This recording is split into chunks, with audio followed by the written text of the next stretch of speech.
Shalom guys.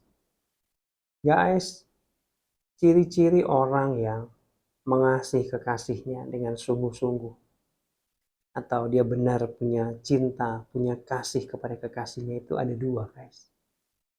Yang pertama, dia selalu rindu ingin bersekutu, ingin ketemu guys, ingin menghabiskan waktu gitu.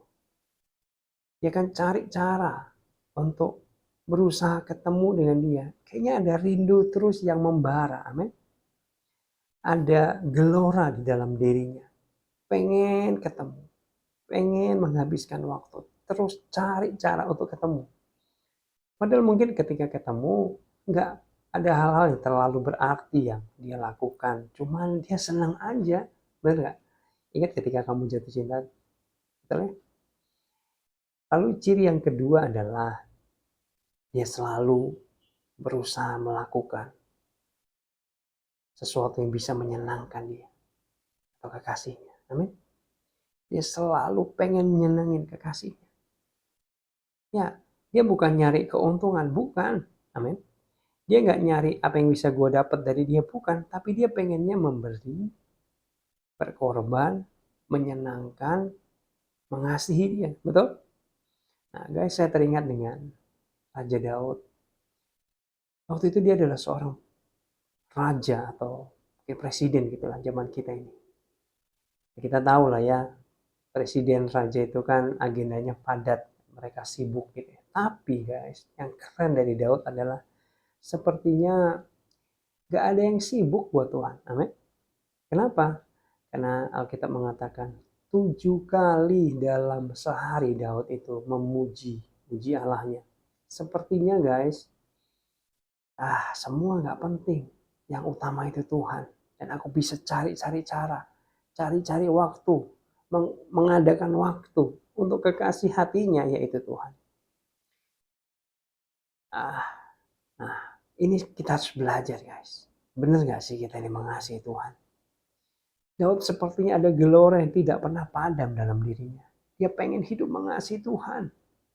Ya, dia pengen dekat dengan Tuhan terus. Setiap hari dia cari wajah Tuhan, bersekutu, memuji-muji Tuhan. Keren banget Tuhan. Tuhan, Engkau indah. Engkau luar biasa Tuhan. Kayaknya mulutnya Daud tuh gak bisa berhenti kalau gak memuji Tuhan. Benar gak? Lalu ciri yang kedua, Daud selalu pengen menyenangkan Tuhan. Ingat satu kali Daud itu menari-nari buat Tuhan. Sekuat tenaga, segenap hati. Sampai kayak orang stres. Sampai kayak orang kesurupan. Sampai kayak orang gak waras. Kenapa? Karena setengah telanjang dia nari-nari, loncat-loncat, jingkrak-jingkrak. Menari untuk Tuhan guys. Ya, dia gak peduli dengan reputasinya sebagai raja. Dengan wibawanya, dengan nama baiknya. Dia gak peduli, dia hanya mau nari buat kekasih hatinya. Dan dia menari dengan sekuat tenaga. Keren banget. Dan tahu? Tuhan disenangkan guys. Tuhan senang banget. Buktinya apa Kak? Tuhan senang. Ingat gak? Ketika Daud pulang dan menjumpai Mikal istrinya. Mikal menganggap rendah Daud dalam hatinya.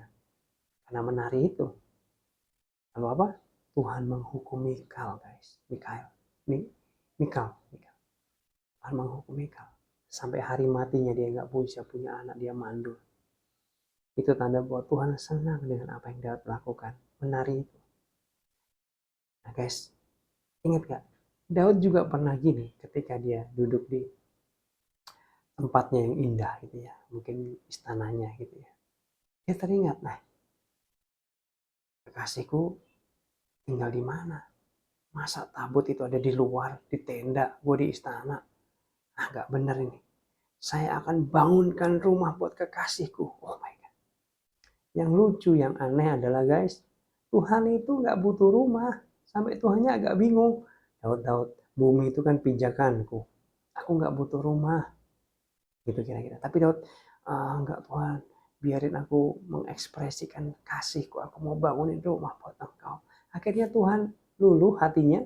Dan Tuhan Oh gitu ya, oke deh kamu buatin rumah. Tapi Daud, tanganmu penuh darah, kamu kan tentara, kamu pahlawan, kamu gak boleh, tanganmu kotor, rumahku harus kudus.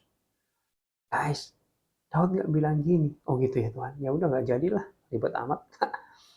Daud gak berhenti sampai di situ ketika ada halangan itu. Daud tetap berusaha cari cara. Apa yang dilakukan? Dia menyuruh anaknya untuk bangunin rumah buat Tuhan. Dan dia guys siapin semua peralatannya. Semua bahan-bahan yang dibutuhkannya. Disiapkan oleh Daud. Dia ngomong gini sama anaknya.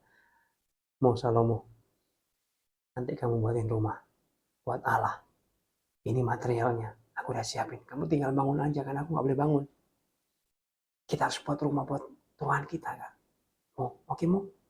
Oke. Perintahkan anaknya untuk bangun rumah. Guys. Dan itu menyenangkan hati Tuhan. Kenapa? Daud ini adalah pribadi yang disebut berkenan kepada Tuhan. Guys, Daud itu menjadi spesial di hadapan Tuhan. Ya, kita tahu kasih Tuhan itu sama buat kita semua.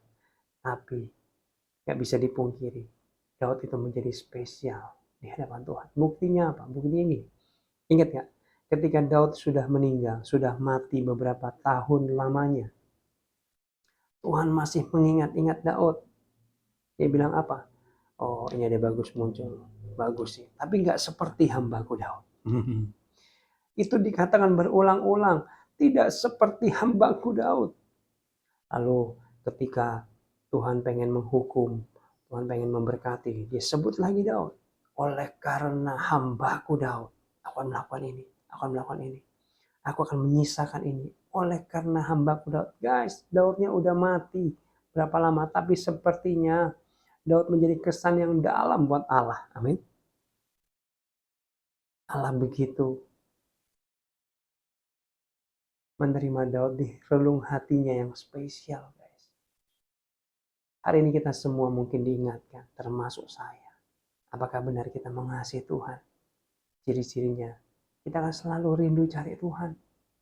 Berapa lama kita udah gak cari Tuhan, gak rindu. Lalu hidup kita ini berusaha untuk menyenangkan Tuhan. Kita rela rugi. Kita rela mungkin menahan diri, mungkin malu. Kenapa? Karena untuk menghormati Tuhan. Itu adalah ciri-cirinya. Apakah kita ketika pengen dosa, melakukan dosa, kita menahannya untuk Tuhan?